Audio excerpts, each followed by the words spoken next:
Today, we are going to discuss some extremely controversial topics. And because this is going to go on YouTube, there are certain words I cannot say. So just to warn you, I will write down these words, but I will not say them, because if I do say them, then I will get censored on YouTube. Today, we're going to look at how evil triumphs. Why is the world so evil? And there's going to be a lot of extremely disturbing topics we're going to discuss. But you're mature, and it's important that we discuss these topics in order to understand how the world works. So let's just start.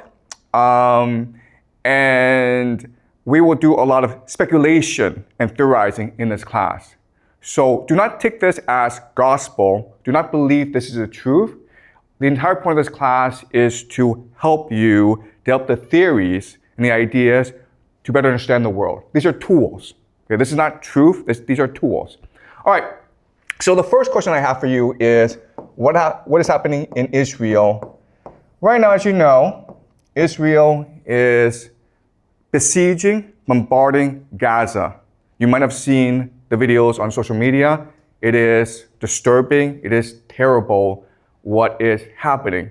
The word that is happening, the word that we use for what is happening in Gaza is this word. You are not allowed to say this word on YouTube, but that is the intention. What I will argue, though, is that the truth is far more disturbing than this. What is really happening in Gaza is a ritual sacrifice. And this happens quite often in human history. If you go back and you look at the real history of humanity, this happens quite often. Some of the most famous examples are the Aztecs. We've dug up temples of the Aztecs, and inside the temples are thousands and thousands of human skulls. So before they went to war, they practiced human sacrifice. They would commit mass murder of their enemies in public. So the Aztecs were really famous for this. The Phoenicians, specifically the Carthaginians, we will discuss them later this semester, but the Phoenicians were also famous for a particular type of sacrifice, which is child sacrifice.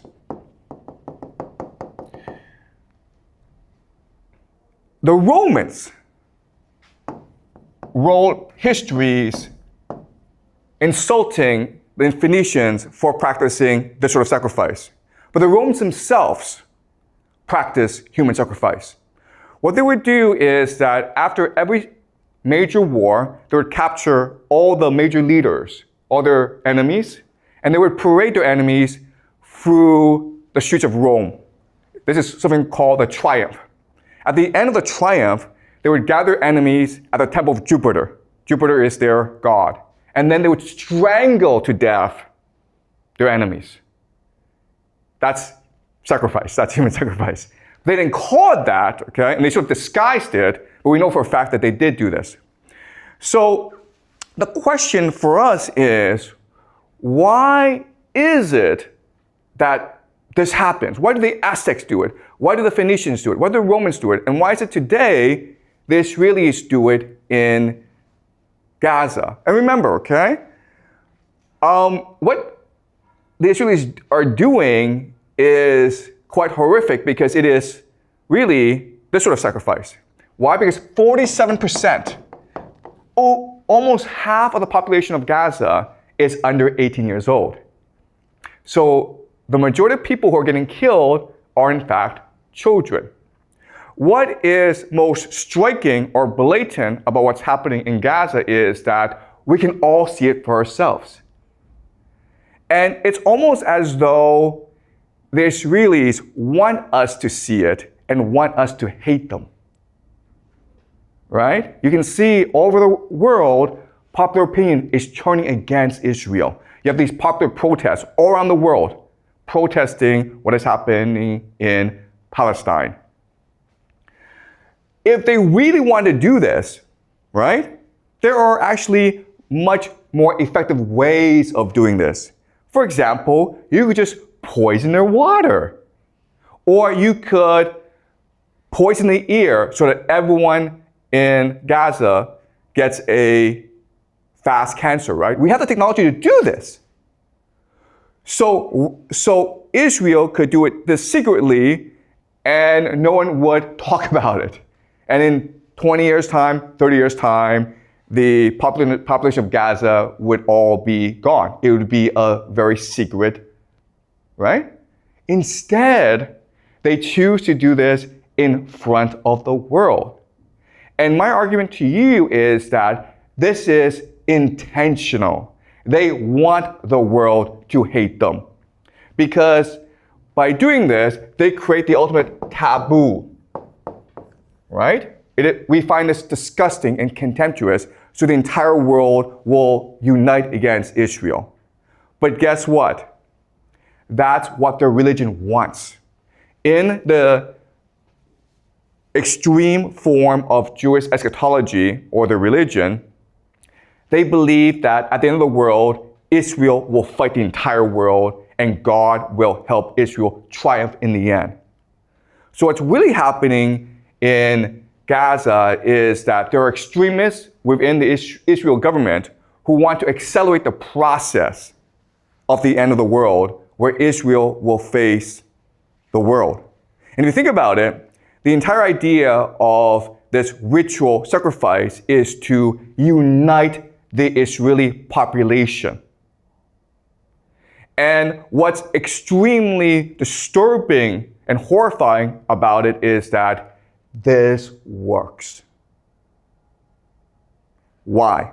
Well, let's use an analogy, okay? The analogy is this.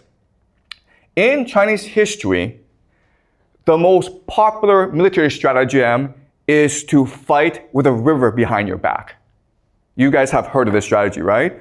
Where, okay, an army is losing, okay? It's being scattered by the enemy. So what the general does is forces the army to retreat to a river. And now with the river blocking your escape, you have a choice. You can either drown in the river or you can fight to the death. And most soldiers will choose to fight to the death. And so at this point, the soldiers are unified, they're galvanized, they're energized, and then they find a surge of energy to go and destroy their enemy. Okay, this is the most popular military stratagem in ancient Chinese history, and guess what? It's the same as Israel doing this right now in Gaza. It's the same logic. Yes, you have a question?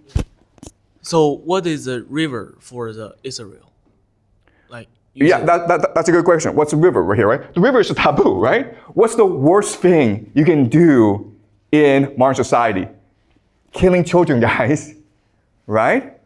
So there's no exit for Israel. You either go all the way or the world comes and destroys you anyway. And in fact, what's really interesting is that if you go online, you will see Israelis go around the world and causing trouble everywhere. They're going to start fights. They shout death to the Arabs on public buses in the Western world. It's intentional. They want to unite themselves by dividing the world, by angering the world. Okay? Does that make sense?